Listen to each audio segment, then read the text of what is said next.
오늘 우리에게 주시는 하나님의 말씀은 사도행전 13장 4절부터 12절까지입니다.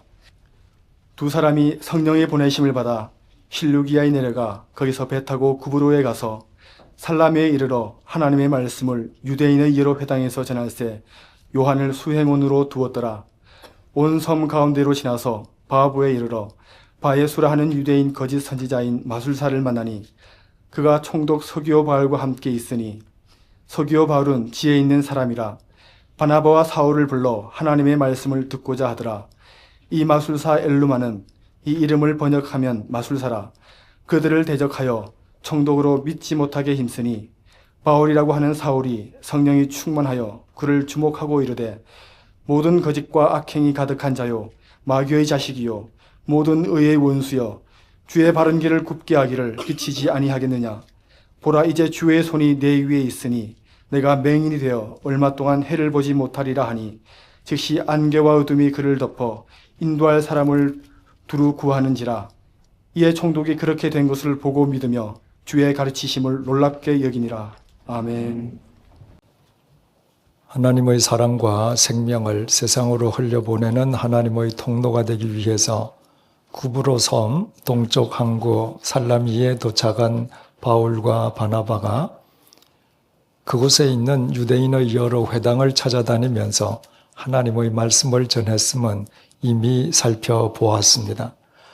오늘 이 시간에 우리가 함께 생각해 보고자 하는 것은 그리스도인들이 하나님의 사랑과 생명의 통로로 살아간다는 것이 구체적으로 무엇을 의미하느냐는 것입니다. 사람을 찾아다니면서 하나님의 말씀을 전하는 것이겠습니까? 하나님의 사랑과 생명의 통로로 살아가는 삶 속에 하나님의 말씀을 전하는 것이 포함될 수는 있지만 그러나 그 자체가 하나님 통로되었음의 유일한 증거일 수는 없습니다. 자기의 공명심을 위해서, 자기의 야망을 위해서 혹은 자기의 유익을 위해서도 얼마든지 하나님의 말씀을 전할 수 있기 때문입니다. 자신의 목적을 위해 하나님의 말씀을 얼마든지 수단으로 사용할 수 있다는 말입니다. 어느 날 제자 빌립이 예수님께 하나님을 보여달라고 요구했습니다. 이에 대한 예수님의 답변을 요한복음 14장 9절에서 12절이 이렇게 증언합니다. 빌립아, 내가 이렇게 오래 너희와 함께 있으되 네가 나를 알지 못하였느냐? 나를 본 자는 아버지를 보았거늘 어찌하여 아버지를 보이라 하느냐? 내가 아버지 안에 거하고 아버지는 내 안에 계신 것을 내가 믿지 아니하느냐? 내가 너희에게 이르는 말은 스스로 하는 것이 아니라 아버지께서 내 안에 계셔서 그의 일을 하시는 것이라. 내가 아버지 안에 거하고 아버지께서 내 안에 계심을 믿으라. 그렇지 못하겠거든 행하는 그 일로 말미암아 나를 믿으라. 예수님께서는 당신이 하나님 아버지 안에 계시고 또 하나님 아버지께서 당신 안에 계시기에 당신을 보는 것이 곧 하나님 아버지를 뵙는 것이라고 말씀하셨습니다. 만약에 그 말을 믿을 수 없다면 당신이 행하시는 일을 보고 그 말을 믿으라고 말씀하셨습니다. 예수님의 삶은 온통 하나님을 이 세상에 드러내어 보여주기 위한 하나님의 통로였기 때문입니다. 만약에 예수님께서 이 땅에 오시지 아니하셨다면 죄와 사망의 굴레로부터 우리를 구원해 내시려는 하나님의 사랑이 얼마나 지대한지 우리는 알 수 없을 것입니다. 짐승의 우리인 외양간의 더러운 구유에서 태어나시고 갈릴리 빈민의 삶을 거치시고 십자가의 제물이 되기 위해 십자가 위에서 못 박혀 돌아가셨다가 사흘째 되는 날 죽음을 깨트리고 부활하시고 승천하시기까지 예수님의 일거수일투족은 하나님 아버지가 어떤 분이신지를 보여주는 하나님의 통로였습니다. 그것이 가능할 수 있었던 것은 예수님께서 하나님 아버지 안에, 또 하나님 아버지께서 예수님 안에 계셨기 때문입니다. 하늘에 계신 하나님 아버지께서 이 땅에 계신 예수님 안에 계시고, 인간의 육신을 입고 이 땅에 오신 예수님이 하늘에 계신 아버지, 하나님 아버지 안에 계신다는 것을 우리의 현실적인 삶 속에서 구체적으로 표현하면 어떤 의미가 되겠습니까? 그것은 인간의 육신을 입고 이 땅에서 사셨던 예수님께서 오직 하나님 아버지의 마음으로, 하나님 아버지의 심정으로 사셨음을 의미합니다. 만약 제가 제 아내의 마음으로 살아가고 제 아내가 남편인 제 심정으로 매사를 판단하고 행동한다면 그것은 아내와 제가 각각 다른 두 지체를 지니고 있긴 하지만 제가 제 아내 안에, 제 아내가 제 안에 있는 것과 마찬가지가 됩니다. 사람들은 제 삶을 통해 제 아내를 보게 될 것이고 제 아내의 언행을 통해서 저를 만나볼 수 있게 될 것입니다. 예수님께서 온전히 하나님의 마음으로 사셨기에 그 예수님을 본 사람은 하나님을 뵌 것과도 같았습니다. 오직 하나님의 마음으로 살아가는 예수님의 삶을 통해 하나님이 온전히 세상에 드러나셨기 때문입니다. 그리스도인들이 하나님의 사랑과 생명의 통로로 살아간다는 것은 주님을 본받아서 당신의 독생자를 십자가의 제물로 버리시기까지 우리를 사랑하신 하나님의 마음으로, 하나님의 심정으로 살아가는 것을 의미합니다. 우리는 오늘 본문 속에서 이 사실을 확인할 수 있습니다. 6절에서 7절 상반절을 보시겠습니다.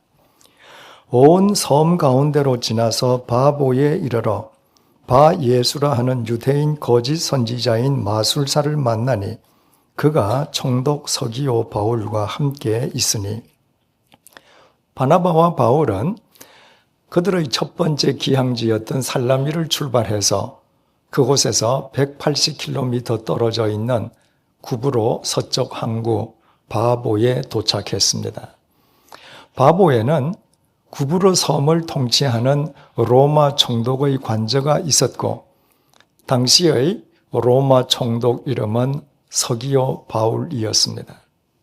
바나바와 바울은 그곳에서 유대인 마술사 바 예수를 만났는데 바 예수는 총독의 측근이었습니다. 우리말 마술사로 번역된 헬라어 마고스는 박사, 무당, 점성술사, 해몽가 등의 뜻을 지닌 단어로서 이를테면 바 예수는 마술을 행하고 점을 쳐주는 일종의 점쟁이인 셈이었습니다. 본문은 그를 가리켜서 거짓 선지자였다고 말하고 있습니다. 그가 얼마나 거짓된 인간이었는지는 자칭 바 예수라고 주장한 데서 잘 드러나고 있습니다. 바 예수는 여호수아의 아들이라는 의미입니다. 히브리식 이름인 여호수아는 구원자라는 의미이고 그 이름의 헬라식 표현이 바로 예수입니다. 그러므로 바 예수가 자신을 바 예수로 칭했다고 하는 것은 자기 자신이 바로 구원자의 아들, 다시 말해서 자신이 구원자 예수임을 사칭하는 거짓된 인간이었습니다. 우리나라 무당이나 점쟁이들이 자기 자신을 아무개 도사라고 내세우는 것보다 더 심한 경우의 인간이었습니다. 이처럼 한심한 거짓 선지자 점쟁이를 자신의 측근으로 옆에 둔 총독은 좀 유별나거나 아니면 어딘가 모자라는 사람처럼 비칠 수도 있습니다.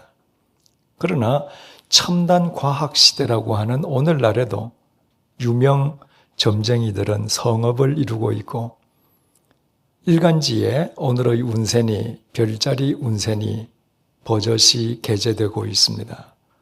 그런가 하면 입시철이나 선거 때가 되면 점쟁이 집은 문전성시를 이루고 있습니다. 미국에서는 점성술사의 조언에 따라서 매일의 일정을 짰던 대통령도 있었습니다. 이처럼 소위 세상에서 출세하거나 성공한 사람들 사이에서 유명 점쟁이들이나 점성술사가 더 명성을 떨치는 것은 세계 어느 곳에서나 볼 수 있는 공통적인 현상입니다. 그러므로 거짓 선지자 바예수 점쟁이를 자신의 측근으로 두고 있었던 총독은 유별나거나 모자라는 사람이 아니었습니다. 그는 인간이 지위 고하를 막론하고 본질적으로 얼마나 어리석은 존재인지를 보여주는 또 한 명의 어리석은 인간에 지나지 않았습니다. 7절 하반절입니다. 서기오 바울은 지혜 있는 사람이라 바나바와 사울을 불러 하나님의 말씀을 듣고자 하더라. 바나바와 바울의 소문을 들은 총독은 그들을 불러서 그들이 전하는 여호와 하나님에 대해 한번 들으나 보자는 지혜로운 측면도 지니고 있었습니다.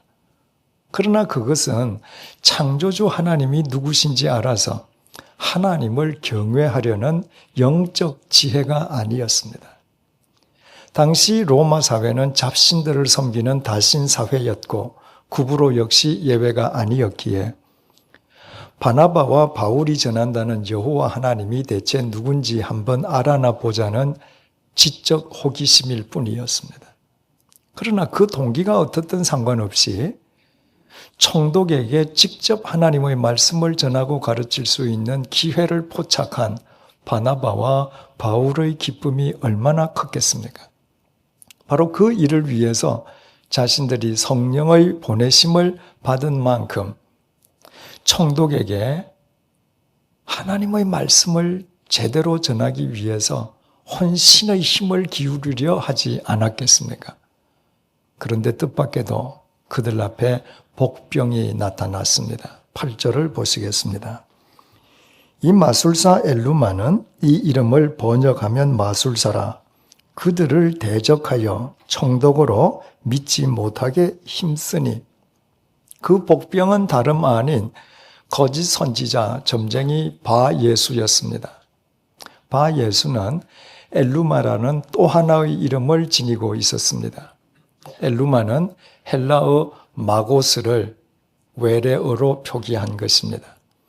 바예수는 자신이 신통력을 지닌 점쟁이임을 과시하기 위하여 엘루마라는 외래어 이름을 별도로 지니고 있었던 것입니다.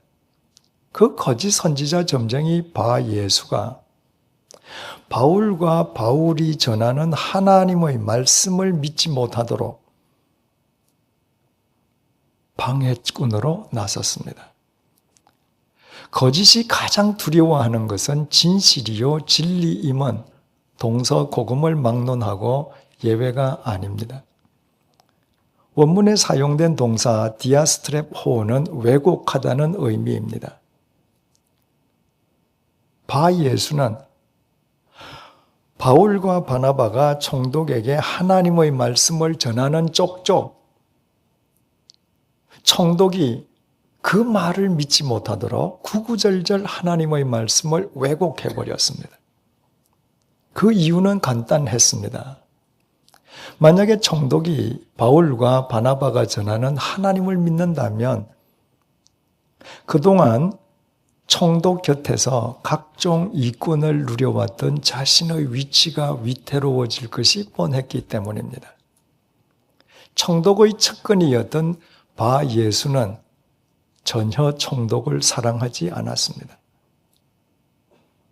그는 총독의 측근이면서도 자신의 목적을 위해서 단지 총독을 이용하려고만 하는 사람이었습니다. 한마디로 아주 질이 나쁜 사람이었습니다. 본문 9절에서 12절이 그 이후 결과를 밝혀줍니다. 바울이라고 하는 사울이 성령이 충만하여 그를 주목하고 이르되 모든 거짓과 악행이 가득한 자요 마귀의 자식이요 모든 의의 원수여 주의 바른 길을 굽게 하기를 그치지 아니하겠느냐. 보라 이제 주의 손이 네 위에 있으니 내가 맹인이 되어 얼마 동안 해를 보지 못하리라 하니 즉시 안개와 어둠이 그를 덮어 인도할 사람을 두루 구하는지라. 이에 총독이 그렇게 된 것을 보고 믿으며 주의 가르치심을 놀랍게 여기니라. 바울이 바 예수에게 얼마 동안 해를 보지 못할 것이라고 질타함과 동시에 바 예수가 갑자기 시력을 상실해 버렸습니다. 조금 전까지 자칭 구원자임을 자처하던 바 예수가 갑자기 어둠에 갇혀 자기 자신을 인도해 줄 사람을 애타게 찾았습니다. 그 광경을 처음부터 끝까지 목격한 총독은 바울과 바나바가 전하는 하나님을 믿지 않을 수가 없었습니다. 그 놀라운 사건을 통해서 총독은 하나님에 대해서 단순히 알아보자는 지적 호기심을 뛰어넘어 진정으로 하나님을 경외하는 지혜로운 믿음의 사람이 될 수밖에 없었습니다.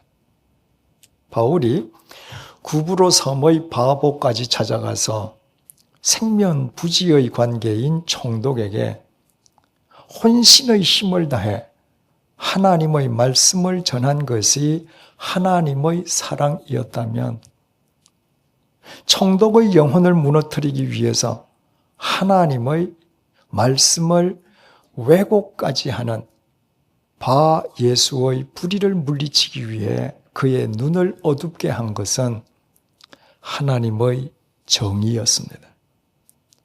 하나님의 사랑과 하나님의 정의는 마치 동전의 양면과 같아서 결코 분리될 수 없다고 했습니다.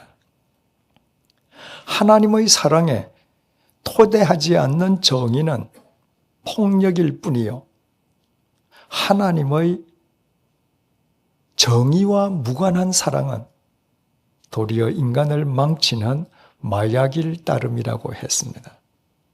하나님의 사랑의 또 다른 이름이 하나님의 정의고 하나님 정의의 또 다른 모양이 하나님의 사랑입니다.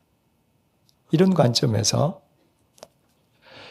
거짓 선지자 바 예수의 속박에 갇혀 있는 총독에게 그를 구원하기 위해 하나님의 말씀을 전한 것이 하나님의 사랑이었다면 그를 무너뜨리려는 바 예수의 불의를 물리치고 그를 지켜준 것은 하나님의 정의였습니다. 이를테면 바울은 하나님의 사랑과 하나님의 정의를 동시에 행하는 사람이었습니다. 그것이 바울에게 가능할 수 있었던 것은 본문 9절에 의하면 바울이 성령이 충만했기 때문이었습니다. 하나님의 영이신 성령이 충만하다는 추상적인 표현을 우리가 구체적으로 알아듣기 쉽도록 오늘의 용어로 표현하면 바울이 성령님의 피 속에서 하나님 아버지의 마음에 사로잡혀 하나님의 심정으로 살아가는 사람이었음을 의미합니다. 그래서 바울은 거짓 선지자 바 예수의 손 안에 갇혀있는 총독에게 혼신의 힘을 다해 하나님의 말씀을 전했습니다. 바울이 그 총독을 구원해 내시려는 사랑의 하나님의 마음을 지니고 있었기 때문입니다. 그와 동시에 바울은 총독의 영혼을 무너뜨리기 위해서 하나님의 말씀마저 왜곡시키는 거짓 선지자 바 예수의 불의를 그의 눈을 어둡게 함으로 제지했습니다. 바울이 그 거짓 선지자의 불의를 물리치시려는 정의의 하나님의 마음을 지니고 있었기 때문입니다. 그러나 바울은 하나님의 정의는 반드시 하나님의 사랑과 분리될 수 없다는 것을 알고 있었습니다. 바울이 불의 그 자체는 미워하시지만 불의를 행하는 사람은 사랑하시는 하나님의 마음을 지니고 있었다는 것입니다. 그래서 총독의 영혼을 무너뜨리기 위해서 하나님의 말씀마저 왜곡하는 거짓 선지자 바 예수를 바울이 성령 충만한 상태에서 그의 시력을 잃게 하되 완전한 맹인으로 만들어버린 것이 아니라 단지 얼마 동안만 해를 보지 못하게 했습니다. 총독을 무너뜨리려는 바 예수의 불의를 물리치는 하나님의 정의를 행함과 동시에 그럼에도 불구하고 그 바 예수마저 구원하시기 원하시는 하나님의 사랑을 동시에 이루기 위함이었습니다. 거들먹거리던 바 예수가 갑자기 시력을 상실하고 자신을 인도해 줄 사람을 애타게 찾는 것을 자신의 눈으로 직접 목격하기만 한 총독이 하나님을 믿을 수밖에 없었다면 하나님의 말씀을 왜곡하다가 졸지에 시력을 상실한 장 본인인 거짓 선지자 바 예수가 그 이후에 시력을 되찾은 다음 허황한 거짓된 거짓 선지자의 삶을 떨쳐버리고 누구보다도 하나님을 경외하는 사람이 되었을 것임은 두말할 나위가 없지 않겠습니까? 여기에서 우리가 유의해야 할 것은 이상과 같은 내용을 전해주고 있는 본문 9절에서부터 성경이 바울을 바울로 부르기 시작했다는 것입니다. 바울의 이름은 본래 사울이었습니다. 사울은 히브리식 이름으로서 이스라엘 초대왕의 이름이 사울이었고 본문의 사울은 그 초대왕 사울과 동일한 베냐민 지파 출신이었습니다. 바울의 아버지가 바울을 낳고 그의 이름을 사울로 지어 주었다고 하는 것은 자신의 아들이 사울 왕과 같이 큰 인물이 되라는 의미였을 것이고 자기 이름에 걸맞게 유대교의 걸출한 지도자가 되는 것이 젊은 시절 사울의 꿈이었습니다. 반면에 바울은 로마식 이름입니다. 당시 로마 제국 치하에 있던 유대인들 가운데에 히브리식 이름과 로마식 이름을 동시에 가진 사람들이 많았기에 바울이 사울이라는 히브리식 이름 외에 로마식 이름 바울이라는 이름도 가지고 있었던 것은 조금 더 이상한 일이 아닙니다. 그런데 사도행전 9장에서 주님으로부터 사로잡힌 뒤 오늘 본문에 이르기까지 성경이 한결같이 바울을 사울이라고만 불러왔었는데 오늘 9절에서 바울이라고 하는 사울이라고 그를 칭한 이후부터는 바울을 성경은 초지일관 바울이라고만 부르고 있습니다. 이를테면 오늘 본문 9절이 성경 속에서 사울이 바울로 불리기 시작하는 분기점이 된 것입니다. 대체 그 이유가 무엇이겠습니까? 바울이라는 단어는 작다는 의미로서 멈추다, 단념하다는 의미의 동사 파우오에서 파생된 단어입니다. 그렇다면 우리는 왜 오늘 본문 9절에 이르러서야 성경이 그를 바울로 부르기 시작하고 이 이후 초지일관 바울로 부르는지 그 연유를 알 수 있습니다. 바울이 자신을 사울이라 부르면서 자신을 큰 인물로 여기고 있는 동안에 그는 성령 충만한 사람일 수가 없었습니다. 그런 상태로는 하나님의 마음을 지닐 수 없었다는 것입니다. 높고 높은 그의 교만한 마음 속에 하나님의 마음이 자리 잡을 틈이 있을 수 없었던 것입니다. 그러나 자기 자신이 큰 사람이라는 어리석은 생각을 멈추고 하나님 앞에서 자기 자신은 티끌보다 더 작은 바울임을 절감했을 때 바울은 성령님의 도우심 속에서 하나님 아버지의 마음을 비로소 지닐 수 있었습니다. 바울이 본문 속에서 총독 서기요 바울뿐만 아니라 거짓 선지자 바 예수마저 살리는 하나님의 통로가 되기 위해 하나님의 사랑과 하나님의 정의를 동시에 행할 수 있었던 것은 바로 바울이 성령님의 빛 속에서 하나님의 마음을 지녔기에 가능한 일이었습니다. 2달여 전에 교보생명 신창재 회장에 대한 취재 기사가 모 신문에 게재된 적이 있습니다. 산부인과 의사에서 갑자기 교보생명 대표직에 오르게 된 그분은 제일 먼저 이런 고민을 했다고 합니다. 만약에 이 세상에서 교보생명이 없어져 버린다면 세상 사람들은 무엇을 아쉬워하겠는가 하는 고민이었습니다. 그 고민을 통해서 나온 것이 우리의 사명은 모든 사람이 미래의 역경에서 좌절하지 않도록 도와드리는 것입니다. 라는 교보인의 비전이 나왔습니다.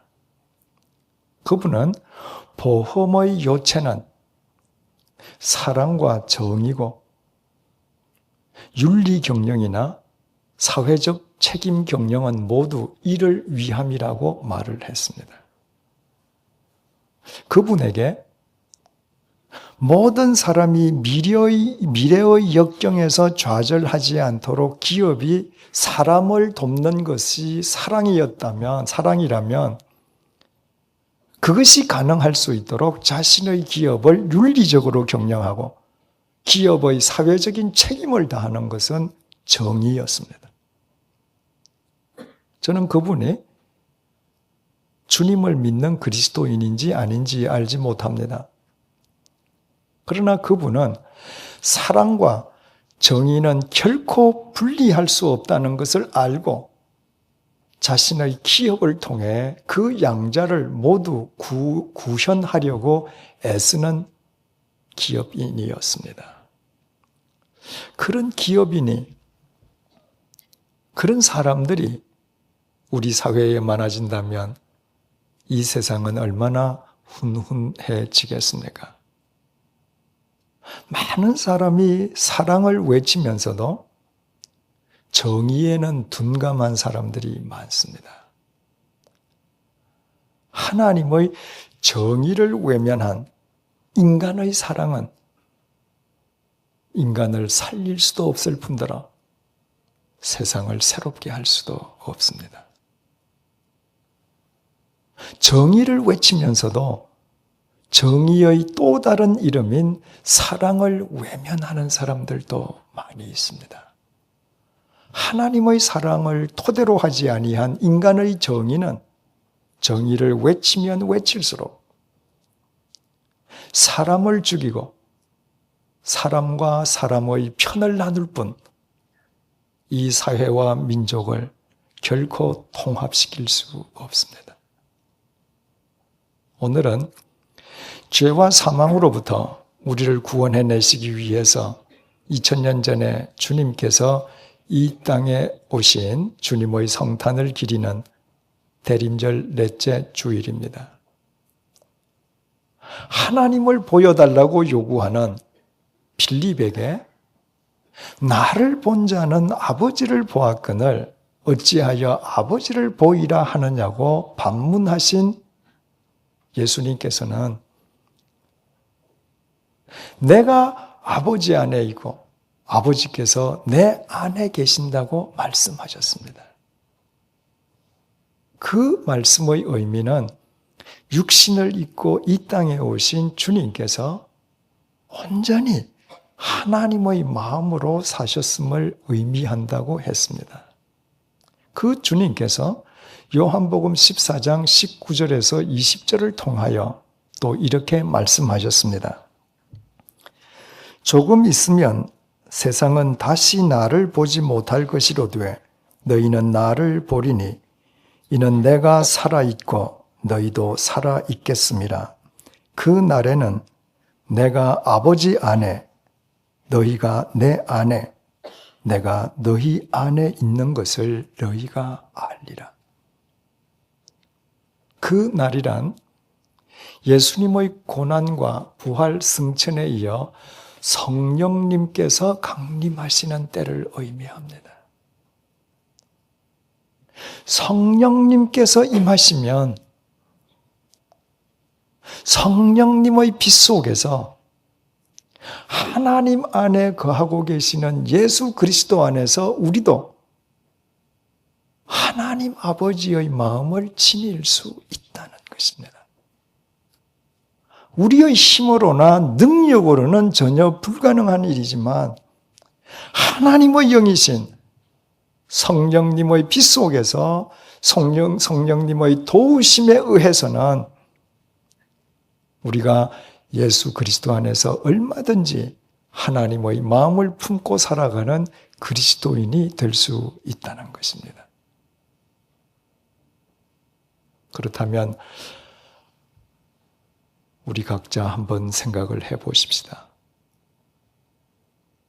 만약 우리 자신이 이 시간에 이 세상을 떠나버린다면 이 세상이 무엇을 아쉬워하는 사람이 되기를 원하십니까? 더 이상 하나님 아버지의 심정을 품고 살아가는 사람을 이 세상에서 만날 수 없다고 세상 사람들이 아쉬워하는 그런 사람이 되기를 원치 않으십니까? 만약 100주년 기념교회가 이 땅에서 없어져 버린다면 세상 사람들이 무엇을 아쉬워하는 교회가 되기를 원하십니까? 더 이상 하나님의 사랑과 하나님의 정의가 동시에 결실되는 것을 볼 수 없다고 세상 사람들이 아쉬워하는 그런 교회가 되기를 원치 아니하십니까? 그렇다면 우리 모두 지금 우리 가운데 임해 계시는 성령님의 빛으로 우리 자신을 비추어 보십시다. 그동안 스스로 큰 자라 여겨왔던 우리 자신이 성령님의 빛 속에서는 이 세상의 가장 작은 티끌보다 더 작은 존재에 지나지 않습니까? 우리 모두 성령님의 빛 속에서 작고 작은 바울들이 되십시다. 우리 모두 성령님의 인도하심을 쫓아 오직 말씀과 기도로 예수 그리스도 안에 거하십시다. 그때 우리가 아무리 보잘것없는 존재라 할지라도 우리 역시 예수 그리스도 안에서 하나님 아버지의 마음을 품고 이 세상에 하나님의 사랑과 하나님의 정의를 꽃피우는 성령 충만한 그리스도인으로 살아갈 수 있습니다. 우리가 그 속에 거하고 있는 주님께서 하나님 아버지 안에 계시고 하나님 아버지께서 그 주님 안에 계시기 때문입니다. 기도하시겠습니다. 대림절 넷째 주일을 맞아 성령님께서 우리 가운데 빛으로 임하시어 우리 자신의 실상을 직시하게 해 주셔서 감사합니다. 그동안 우리 자신을 스스로 크다고 착각해왔던 우리의 교만을 용서해 주십시오. 성령님의 빛 속에서 우리의 구원자이신 예수 그리스도 안에 거하는 지극히 작은 바울이 되게 도와주십시오. 하나님 아버지의 마음을 품으신 예수 그리스도 안에서 우리 역시 하나님 아버지의 마음을 지니고 하나님 아버지의 심정으로 살아가도록 인도해 주십시오. 하나님 아버지의 사랑으로 사람을 사랑하되 하나님 아버지의 정의와 동행하게 하시어 우리의 사랑이 도리어 사람을 망치고 세상을 허무는 마약이 되지 않도록 도와주십시오. 하나님 아버지의 정의를 위해 불의와 맞서되 그 정의의 토대가 하나님의 사랑이 되게 해 주셔서 우리의 정의가 사람을 분열시키고 죽이는 폭력으로 전락하지 않도록 도와주십시오. 주님 안에서 하나님 아버지의 마음으로 살아가는 성령 충만한 삶의 기쁨을 언제 어디서나 누리게 도와주십시오. 우리가 이 세상을 떠난 뒤에 남은 사람들이 더 이상 하나님의 사랑과 정의를 볼 수 없다고, 더 이상 하나님의 마음으로 살아가는 사람을 볼 수 없다고 아쉬워하는 그런 그리스도인, 그런 교회가 되게 도와주십시오. 우리로 하여금 주님 안에 거하게 하시고 또 우리 안에 거하고 계시는 예수 그리스도의 이름으로 기도드립니다. 아멘.